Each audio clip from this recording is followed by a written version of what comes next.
I'd like to introduce our first expert panel conversation of the day, which will focus on balancing technology and the human factors in coaching. Here are some of the key questions we'll explore. Emerging tech platforms and apps can help democratize coaching, bringing guidance, support, and recognition to employees at every level. So what are some of the best uses for technology and how can they be used at scale? How can these tools be used to leverage human insight and personal touches in the process, as well as a sense of appreciation and recognition? And finally, how important is the building of a relationship between the coach and the person being coached? As our moderator for this session, we're delighted to welcome Emily McCrary Ruiz Esparza. She's a freelance reporter based in Richmond, Virginia, and her coverage of the workplace culture and policies and hiring and DEI and issues faced by women in the workplace has appeared in lots of publications, including the Washington Post, Fast Company, and Food Technology. Emily, take it away. Thank you very much. Happy to be here with everybody today. Thank you to our panelists for being here to discuss balancing tech and humanity. So as we know, and as we've heard today, tech can really facilitate coaching in wonderful ways, especially for distributed workforces, but too much tech can overwhelm. According to PwC, half of employees in a supervisory role say they feel overwhelmed by technology at work. And 61% say they spend more time getting technology to work than they would like to spend. So today we'll talk about the best ways to integrate the human part of coaching that really propels us in like personal, professional ways, but also the tech that makes it possible to do this. So to begin, I'd like to have all of our panelists introduce themselves, tell us very briefly who you are, what you do, and where you do it. We'll begin with Jackie. Hi, good afternoon. My name is Jackie Bassett. I'm with the University of Chicago Medicine. We are a large health system covering the Chicagoland area in Northwest Indiana. My role at Chicago Medicine is Director of People Strategy. So this is similar to a senior HR business partner role, and I support several of the senior leaders, particularly within clinical areas in Chicago Medicine. So coaching is a topic that I have long been very passionate about. As we continue to evolve our approach to leadership development at Chicago Medicine, we continue to focus on taking more of a holistic or a whole person approach. And coaching is such a critical component of this. I think there's more and more recognition all the time of just how important coaching is in developing leaders and employees. So I'm very excited to talk about this topic, and thank you for allowing me to be part of this panel. Thanks, Jackie. Sharon? Hi, everyone. I appreciate the introduction. My name is Sharon Monk, and I am the Global Director for Learning and Performance Solutions for FIS, which is a fintech company. We operate across 56 countries, about 77,000 employees. Most people say, what in the world is FIS? We understand what fintech is. Our tagline is advancing the way people pay, bank, and invest. So when you think about, how you transfer and move money, you think about software, you think about hardware, that is what our organization does. For me, in my team, I am based in Orlando, Florida, and I have a team that sits all around the world. And our intent is to make sure that we're connecting with all of our colleagues and leaders in a very meaningful way, make sure that they have the resources and tools that they need in order to do their jobs in this new hybrid way of working. And a lot of that is through technology. How do we coach? How do we support? Make sure people have what they need to be successful in their day-to-day. So I would absolutely echo everything that Jackie said as well. Glad to be here. Thanks, Sharon. Gerard? Hello and good afternoon, everyone. I'm Gerard Camacho. I'm the AVP of Workforce Strategy for Atrium Health.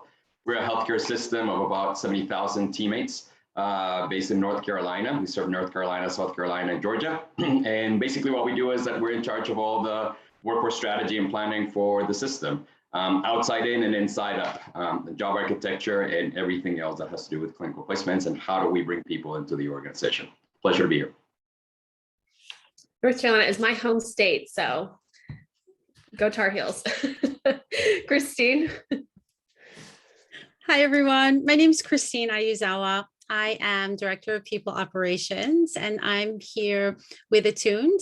Attuned is looking to make work more meaningful. We do this by helping managers understand their team members, colleagues understand one another, and we do this through the lens of intrinsic motivation. Our hope is that these conversations open up opportunities for improved psychological safety, increased productivity, overall well-being. And I think it ties really nicely together with the coaching theme that we're talking about today, because as was mentioned, this whole person approach, looking at the overall impact that people have and they get from their fulfillment at work, it carries over to all aspects of their life and vice versa. So very excited to be here today. Thank you. Emily. Awesome. Hi, everyone. My name is Emily Pierce. I'm the Director of Global Customer Care at Achievers.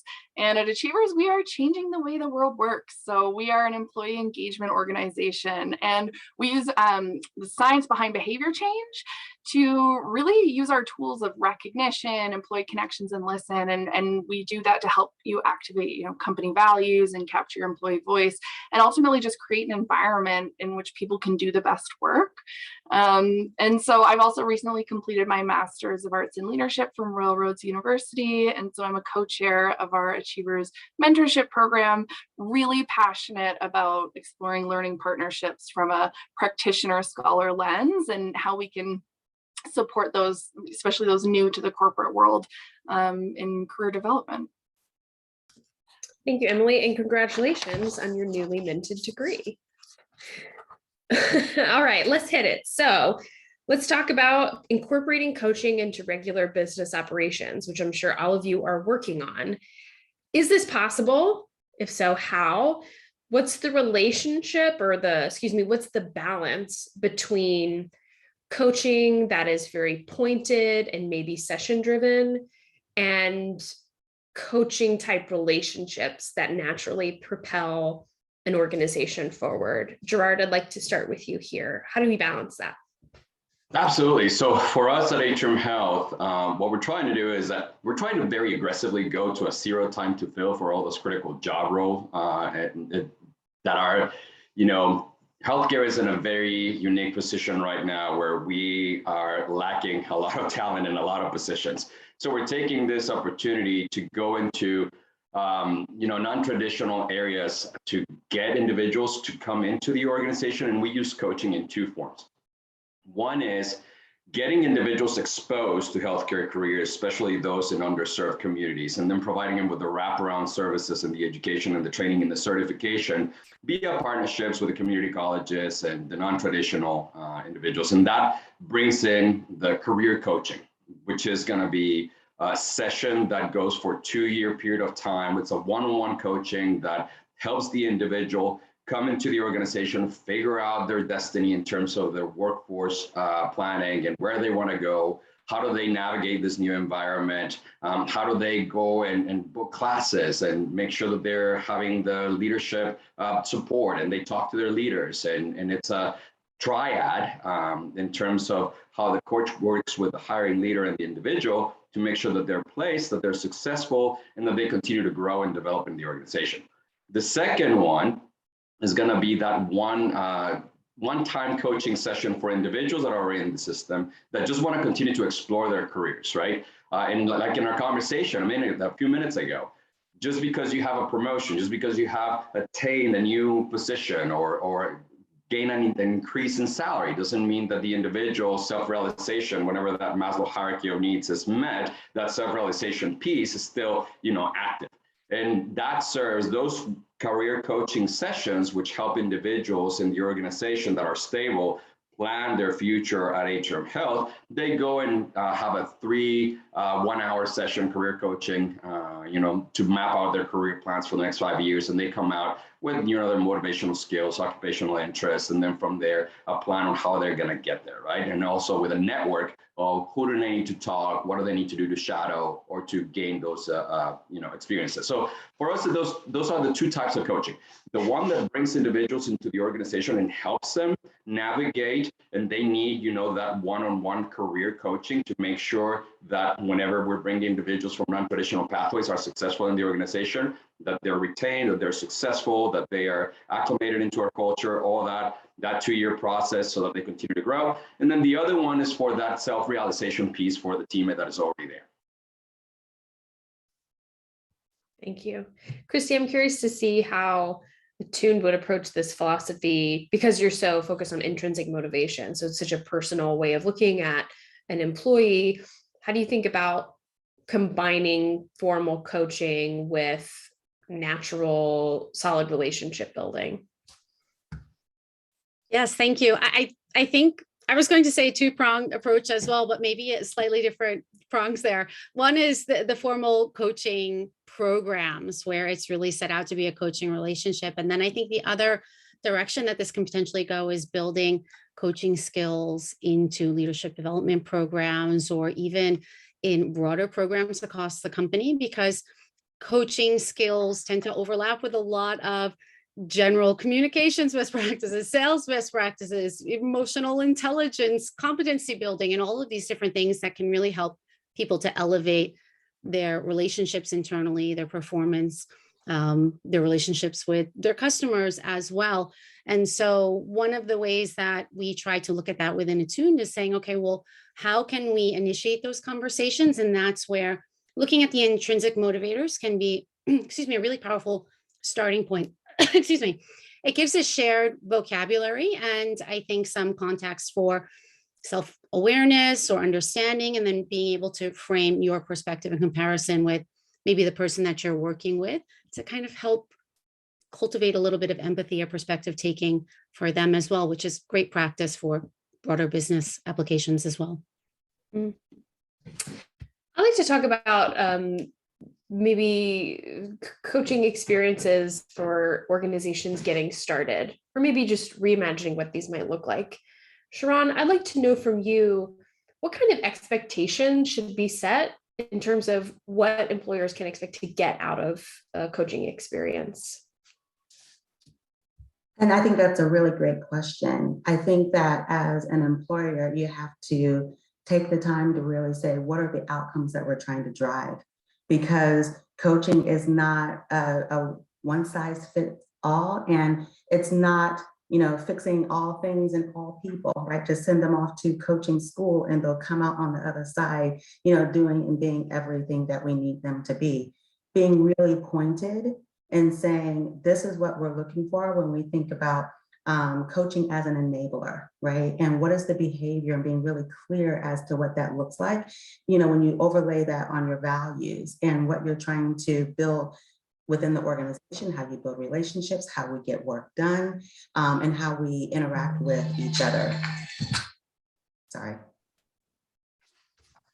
So when you say setting expectations for specific behaviors or outcomes, could you give some examples for those? Yes. So let me give you an example for what we're doing here at FIS. We have an opportunity to connect with an external vendor, and it's something that's available to every level of leader at a very minimal cost. And we say, if you are interested in one-to-one coaching, connect with your leader, you get the approval, it's unlimited coaching. But what we also then say is, here's a form that you need to fill out. Here's all the different things that we are looking for. Where do you fit in? Let's have the conversation. So we're not trying to boil the ocean when we think about it. Just pick your top 3 things. So that way you're clear as to what you're looking for. And then when you get with your coach, it's the same way. In that form, we also send that to that person's manager, and they have an opportunity to look at that same form and say, these are the top 3 things. Does it match up? And we send off prompts so you can have the conversation. So that way it is a pointed conversation. It's one that creates a long tail over the course of that 6-month relationship with your particular coach. So that way there's an accountability for the person going through the coaching, as well as the leader to have some awareness and connection. So that way the person going through it feels like it's a valued experience. It's a good use of their time, that we care that you're going through it, and how we can provide those additional supports outside of that formal coaching experience. So there's so much excitement about coaching and learning and development right now, which is a good thing. It has so much potential. It can increase retention, it can improve employee engagement and improve the employee experience. It can help with recruiting. It has a relationship with upskilling and future-proofing your organization. What I like to know from the group is, what is it not going to do?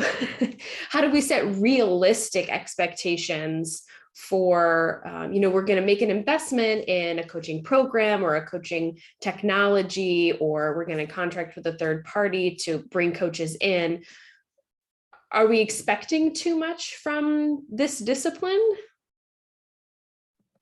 So if I could jump in on that one of the expectations that we try to clearly set with leaders, if, for example, they have an employee who has a performance issue and they want to bring in a coach to help fix the performance issue, we try to set the expectation that that's not really the optimal use of coaching, that coaching is not meant to be a way for leaders to advocate their responsibility in developing their employees and managing performance issues.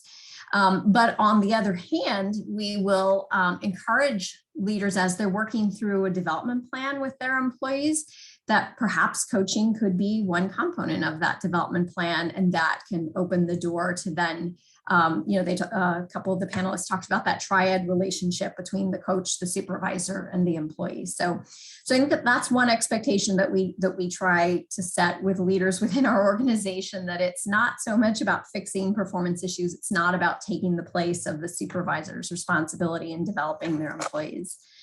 But one thing that I did want to highlight that we have seen out of coaching, which actually surprised us. So of course, coaching is very effective at helping people grow and develop their skills and their competencies.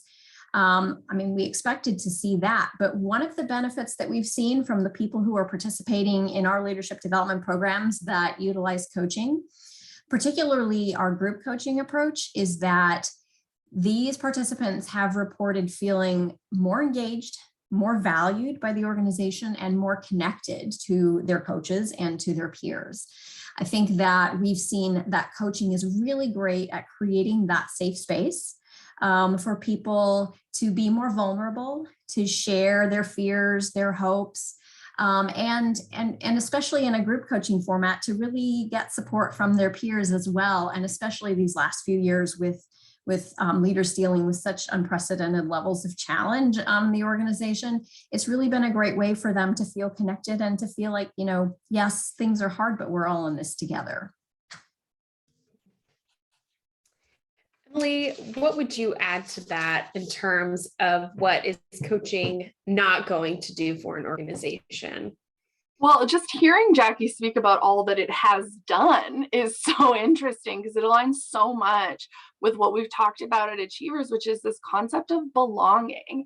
And that is this concept of, belonging is this experience of connection, security, and community. And we at Achievers went and looked back at our mentorship program and kind of said, what is our mentorship program doing and how is it supporting our learning and leadership goals? And what we found was that people were using it as a way to facilitate that belonging and having connection with their team members in a space that is safe, and also in a community. So a community of practice in which they were all mentors or mentees, kind of using this space as an opportunity to discuss a shared domain and continue to learn and grow from each other. So it is really interesting that this belonging seems to keep coming up as a concept within these coaching mentorship programs.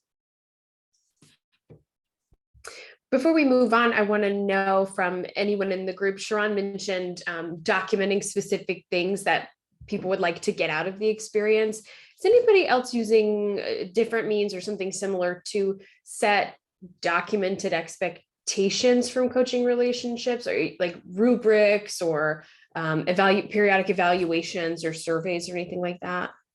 I'm happy. Gerard. Oh, go ahead, Emily, and then we'll go to Gerard. Happy to jump back in. Sorry, Gerard. I'll pass to you in a second.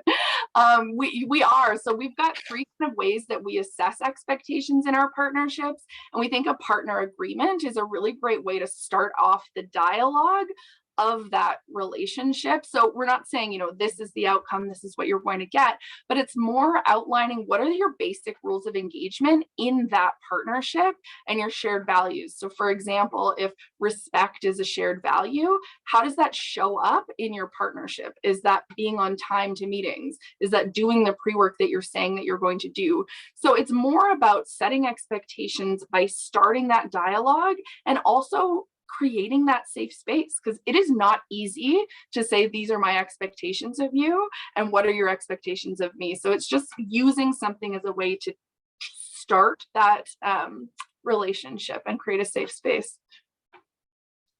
Gerard? Absolutely. So for us, the metric is going to be based on the number of sessions that they attend, and then what is going to be the continuity of their coaching engagement. Back to your question of like, what is not going to do, coaching is not a silver bullet that is going to save everyone, and it's going to promote them, and it's going to engage them, and it's going to go ahead and make sure that they have a sense of belongingness with the organization. It has to be attached to something more, right? It's a tool. Coaching is a tool to get to a certain outcome. And for us, that outcome is going to be the engagement that we measure through their participation in these coaching sessions, but also it's attached to a bigger goal of how the individual continues to progress, get that certification, and they're connected then to those positions, and talent acquisition is part of that process, and the hiring managers are part of that process, and they get to go and explore those careers, and they're connected to those leaders. And then whenever there's a vacancy, they're applying for that position, and they're a candidate for that interview process that is, you know, provided already an opportunity to interview. And then most of those individuals move into those job roles. So for us, the coaching piece, the metrics is how many people are in those coaching sessions, how many are receiving the wraparound services that they need, what is their engagement and participation in terms of percentage of, they have a 1 hour session every 2 weeks, how many times they're meeting them, and how many, what is going to be the result of those engagements. But again, it's attached to a bigger goal. How do we continue to grow people within the organization to provide that sense of belongingness? It's also providing them with the tools and everything else that goes, that coaching provides us that safe space for them to voice out what they need to continue to grow, progress within the organization, and ultimately land those job roles that they're seeking, right? So that's going to be the piece of coaching is not going to solve all those problems if you're not attaching it to a bigger strategy. Sharon, did you have your hand up? I did. If I can just add one more thing, just Please, yeah. I've heard from everybody. I absolutely love this, and I'm really inspired by it. And I just thought of the fact that as an organization, we have a statement that's embedded in a lot of things that we do, and that is everyone is their own chief learning officer. And being your own chief learning officer, what else do you need in order to really own your experience, to raise your hand, to reach out? And so it goes above and beyond just the formalized coaching, but how can we leverage each other, support each other, things that you might find that were very useful in creating, I think Emily was talking about that along with Jackie, just communities of practice. How can we create opportunities for you to be able to leverage that peer learning to support each other and learn something new, and how you might be able to kind of flip it on its head, if you will, an idea that you might always do, and to have your own personal aha. And then people turn around and say, I had an opportunity to be my own chief learning officer. I learned this. So we leverage things such as Yammer and Teams channels to be able to share, and it turns into informal coaching as well. That is a nice lead into my question about internal coaches versus external coaches. There are arguments for both. So in some cases, an organization might contract or hire, a program that does this, brings in coaches from the outside. You also might be coaching your managers, or Sharon, like you were saying, like just equipping a workforce as a whole for peer-to-peer coaching. Who's doing what? And as you describe it, please make the case for why you're doing it. Jackie, you've mentioned a little bit about what you're doing. Maybe you could start us off here. I would love to. I think both are absolutely important. Historically, coaching was limited to just bringing in an external executive coach and working with our senior leaders. And thankfully, it's expanded well beyond that. So, through a lot of the technology platforms that are available now, making coaching available to leaders at all levels. And pretty soon we'll even be exploring making coaching available to frontline staff. But we don't stop there. We're really focused on building a coaching culture. And I think one of the most important components there is working with all of the leaders in our organization to train them on coaching skills and coaching their employees. So we also put a lot of focus on that. We offer a lot of different mechanisms for training our leaders on coaching. We'll have formal training programs for teaching them coaching skills. We'll have regular coaching skills refreshers, webinars for our leaders. And then we'll also offer I guess you could say coach the coach sessions where we'll work with leaders to do role playing or really get them more comfortable with coaching, because we know that the more comfortable leaders are with a coaching approach, the more likely they are to use it regularly and to have regular coaching conversations with their employees. And you were talking about building coaching into regular daily operations. To me, that is really the key to success there, is ensuring that there's a focus on training and upskilling all of the leaders in the organization to coach their employees. Anybody else doing something different they'd like to brief us on? Not different, but I think, we do have both. We have the internal coaching and the external coaching. We started with the Career Development Center. Everyone in the team was a certified career coach. All of a sudden, there's not enough hands to really coach 500 teammates, right? And a group of 7 cannot do that. So you have to go externally for that and provide that service if your organization is committed to that coaching. Jackie, like you were talking about, there's another piece that you go and train the leaders on how to have coaching conversations. But even the best of us that have been doing, this for years and are certified coaches, how hard it is to have those coaching conversations. So in order to have a homogeneous experience for everyone, it's kind of hard to get it out there. We have the leadership coaching on one side with a vendor. We have then now the coaching session with also an external vendor for individual contributors. And the only piece that we're retaining internally for coaching is going to be that for you attend in the LMS, you get registered, you attend one of our career coaching classes, which is going to be Plan Your Career, right? And our team continues to do that. We chose to keep that internal because that's manageable. You get a group of 30 individuals to come and register for the session, attend the sessions. You can do as many as you want, and that's it. The engagement terminates at 3 sessions, right? Because it's a time period that is manageable. The one-on-one career coaching sessions, we had to outsource because there's no way that I could continue to add staff to become coaches, because that becomes more expensive to the organization. So the cost effectiveness was not there, and we decided to outsource, and that was the reasoning behind outsourcing all those career coaching sessions for individuals on that long-term one-on-one sessions. As you were saying, being a coach is no small undertaking, and especially if you're relying on your managers, that is just more work. It may be rewarding. It may ultimately propel their team, but it's still an added responsibility. How can employers use tech to lighten that burden and make that experience easier for internal coaches to do? Christine, I'd like for you to take this one first.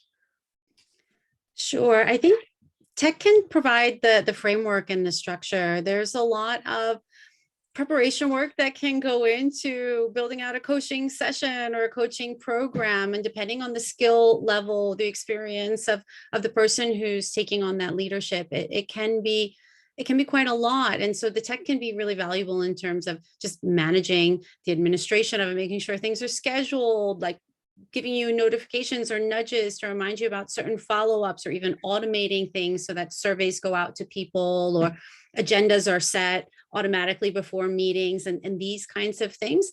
But I also think it can be really useful in terms of helping to give some structure to the content of what's going to be discussed. And, going back to that idea of having a shared vocabulary or a system where people know kind of what modules they're going to be moving through, or where notes are going to be kept, or where resources can be shared. it doesn't have to be done on an individual level each time. You don't have to reinvent the wheel. It can really just help to facilitate the potential to do it at scale, or at least a little bit more efficiently. Emily? Yeah, just building on that, I think it's so important for the program itself, and then also the reflective practice that we need to go through and ask ourselves, is it effective or not? So we know that employees are more likely to be honest and give honest feedback in surveys. So using tools like that, we know there's a 2020 culture report from Achievers Workforce Institute, and they actually found that 77% of employees were more likely to be honest in providing feedback to an engagement survey than directly to their manager. So it's a whopping change of how people are willing to give feedback through tools, and how we can leverage those to then continue to evaluate the effectiveness of our programs and our coaches and the modules that we're offering. I'm glad you brought that up, because of the idea of maybe collecting some information to propel a coaching session through a survey or other sort of tech tool. I'd like to know how your organizations are balancing an actual face-to-face Zoom interaction or face-to-face in person, if that's something that's possible for you, with maybe asynchronous coaching or modules or self-directed learning. Is anyone doing some combination of the two? And if you're not, would like to know why you've chosen one way or the other. We do a bit more of the dialogue focus. I think that the things that you can take on your own, like an assessment, or as Emily was saying, filling in a reflection form or something like that, are probably smaller pieces in terms of the time investment and maybe even the depth that someone is going into in terms of self-coaching. Something like an assessment can kickstart the process and kind of get the wheels in motion, or the kind of intake, designing the alliance, setting your goals, those kinds of things people might do on their own before they're coming into the program. But I think a lot of the coaching for me happens in the dialogue, whether it's face-to-face, but for us, mostly it's Zoom these days. Sharon, what are you doing? Oh, there you go. You're ready to jump in. Yeah, I was thinking about this as you were asking the question, and a few things came to mind for me. I would say what this pandemic has done has really turned everything up on its head. Realistically, what I'll say is that our managers and leaders have really been struggling trying to figure out how to do this virtually, because you do have those human factors that they just don't know how to handle, right? They're like, people are at home getting out of bed, sitting at their kitchen table, in their office, on their couch, in another part of the world where they might have a lot of their family members in one household, and they're trying to figure out how to do this, and they're trying to be sensitive to all of those changes, right? And so it's just been one where, like, how do we do this best? And we tried to create a place where our leaders and managers can come into, a Zoom call or a Teams call, and we just have an overall conversation. What's happening? What can we do to better enable you, to support you, to have coaching conversations? Because our managers are saying, how do I do this? I'm used to doing this face to face, and now I'm having to do this, through Zoom or Teams. And I have someone in another part of the country where their Wi-Fi is so unstable that they can't even come on. So I feel like I'm just talking to a black screen. And we've had to really take a step back and think, like, what can we do to enable it? So we said the future is human, and just have a conversation. And in that, it's okay. They're like, well, how do I make sure I don't have an HR issue, right? Because they're telling me things that they might not have told me before. We're like, acknowledge it and just say, admit, I don't know what to do, but let me figure out what I can do. And that will go a long way than trying to come up with something on your own, right? So it is a balance in creating space for people to try to figure it out, whether you're in person, virtual, and all over the world. How do you make the request of coaching worth the time of, let's say, a people manager? It's a lot of work. Sharon was just saying, you're going to get questions where you go, I don't even know where to begin with that. Let me go work on it. Part of that is just being a people manager. That's what you're going to get into. With this expectation of, coaching in a new way, undergoing training to then become a coach to your staff. How do you make that worth worth the time for people managers who are taking on so much more right now? Gerard, what do you think? I saw you nodding like, oh, yes. Well, the perfect example for us, and Jackie, I think that you're going to agree with this. So, for example, our nursing teams, our nursing managers, maybe managers for 50 teammates, right? So there's no way that they can do that coaching or that they can have time. They don't even have that time to do performance. So the way that we provide that incentive, one is for leadership to approve the expenditure that it takes for butts in the seat, right? For people to go and attend and clock out and do that and do the training. With the ability for us to provide engagement and the actual retention, there was a lot of Code Lavender and things like that. That was coaching on resilience and how do you talk to your teammates about that during COVID.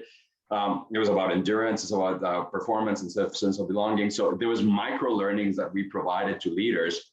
The way that it was approved is that if we did micro learning sessions through team huddles and through learning opportunities, that could help the individual manage their staff and talk to their staff and coach them through hard times and all those pieces.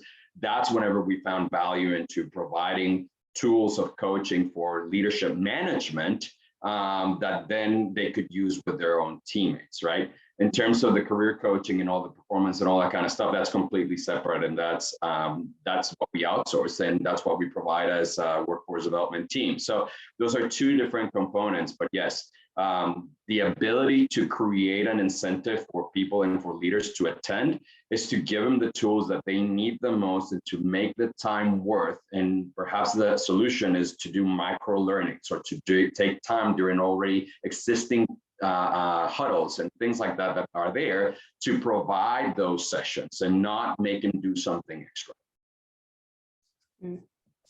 Rather than saying, hey, we need a 6-hour block of time for you to sit down and endure this session. Jackie. I was just going to add to that. Yes, I think that micro learning approach is really helpful. And another thing that we put a lot of emphasis on is learning through experience. So one of my colleagues has a saying that you can't coach what you don't commit to, experience, and apply. So one thing that we encourage leaders to do is to undergo like a coaching engagement themselves, whether it's working with their supervisor on coaching or working one-on-one with a coach. And as they get more familiar with the coaching approach, we see that they naturally start to apply it in their own leadership practice, that they start showing up with that coaching mindset and they start to take more of that coaching approach in their one-on-ones with their employees, more of that asking versus that directive approach to conversations with employees. And in some cases, I mean, to Gerard's point, a lot of our leaders have a lot of direct reports, and sometimes it's not going to be feasible to have a one-on-one coaching conversation with all of them more than, say, once a quarter.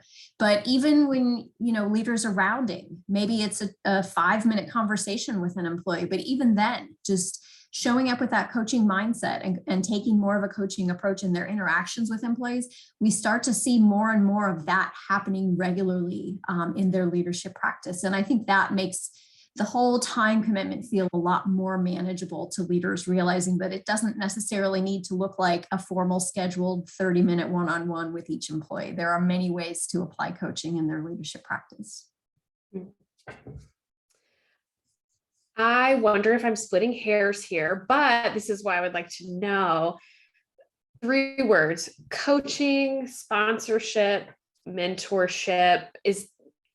Should we talk about them together? Is there a case to be made that these should be separate things? Doing one, does it accomplish the others? Emily, this is definitely your world. Should we be worrying about these differences between the names of programs like this?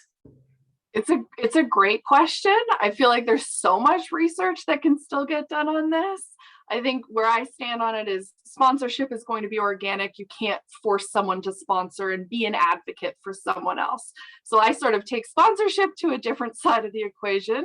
And I look at coaching and mentorship. And I think ultimately, when you come down to the origins, is it, sport? Is it coach? Is it psychological development? Where does it come from? Is it a full psychosocial development of the person? there's so much overlap between coaching and mentorship. I think there's definitely a case to be made in organizations to ask your employees what they want. So regardless if you're calling it coaching or calling it mentorship, it's understanding, are they looking for advocacy? Are they looking for access to leadership? Are they looking just for a skill development or full career development? So I think the key just comes back to, if you're building an program with your employees, it's understanding what they're looking for, and then regardless, as an organization, making sure that you still stick with those belonging pillars, so those pieces of whatever program you're making, whether it's coaching, whether it's mentorship, that people are feeling welcomed, that they're feeling known, they're included, they're supported and connected. And Sharon, I see you come off mute. What do you think? Emily, I absolutely love what you just said. And if I can just start by saying yes. And one of the ways that we've talked about it, not only at FIS, but in previous organizations and introducing it, it is creating a personal board of directors. And creating your own personal board of directors, when you think about it, a mentor is someone who might potentially have more of a tell because they're sharing their experience and they're supporting you.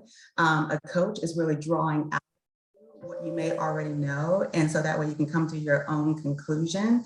And a sponsor is someone that you've had a long-term relationship with, who really knows who you are and what you want. And you can tell that they are turning into an ally and that they have an opportunity to see the good of you, and you leverage that, and that you can then advocate for yourself, because they typically sit in rooms and tables that you may not have access to. And that's where you need to be able to have your voice, and you share with them and figure out and let them know what you're looking for. So it's also a balance of how you have that conversation. And we talk about that, and that's how you differentiate between all of them. And that's how you have your sponsor and your ultimate personal board of directors.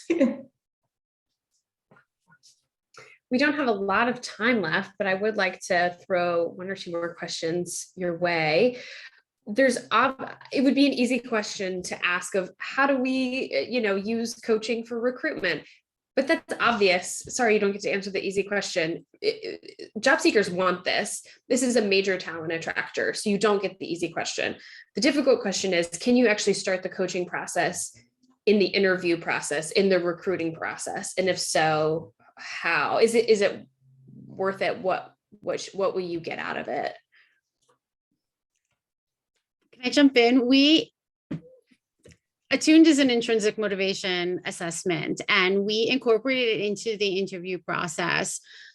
One, we want people to be familiar with the product, right? But also it's a really valuable experience, I think, for everyone who's involved in that conversation, to talk about something that doesn't feel like the typical interview. You don't have to go through the STAR method. You don't have to, tell us the things that are your weaknesses, but they're sparkly. We're talking instead about what really drives you. And what's really interesting about these conversations is you might have people who are coming in with a really similar hierarchy in terms of their top motivators, but the way that they see those motivators in their life, or they apply them to work, or how they find meaning or fulfillment in their work, even through that same lens, might be very different.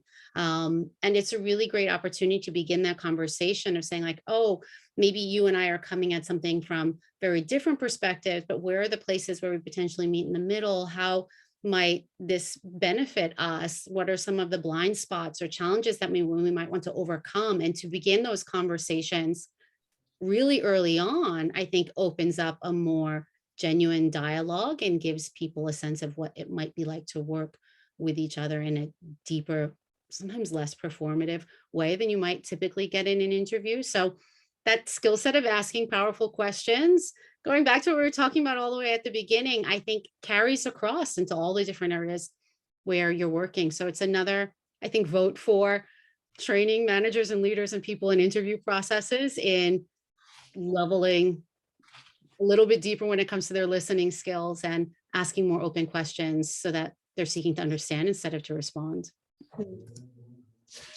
Jackie, your role is in, I'm sorry, Gerard, go ahead. I was just going to say really quick, for us, it depends on what position we're recruiting for, right? And whenever we're looking at frontline positions and we're recruiting from the community and we're doing the restorative pathways program, for the previously incarcerated, or we're bringing in the kids that are graduating from Title I schools, or we're doing those targeted, early exposure, getting individuals from diverse backgrounds, underserved communities to be part of our team. Now, we started the coaching process from the very beginning. In terms of these are going to be the opportunities for you. This is going to be the skill sets and competencies that we're going to give you through not only the interview process, but your onboarding experience. This is how you have communication styles, and this is how you talk to, in the leadership and in a professional environment, dress for success, all that kind of stuff. So it really depends on what you're targeting. You're not going to have a coaching session whenever you're recruiting for a director role or for a manager role, right? You may have a learning experience that you coach individuals to how to interview, or you provide, an assessment of how well will the individual fit into culture, or things like that. So it really depends on the targeted job role and the population where we see the value of coaching. Well, that wraps up our 40 minutes. This has been really, really valuable. I want to thank all of our panelists, Gerard, Sharon, Jackie, Christine, and Emily. This has been really helpful, and I've enjoyed our time together. I will kick it back to From Day One. Thanks, Emily. Before you all sign off, I want to thank Emily and our speakers for so much advice, insights, and practical takeaways. It was great to hear the distinctions between coaching, mentoring, sponsorship.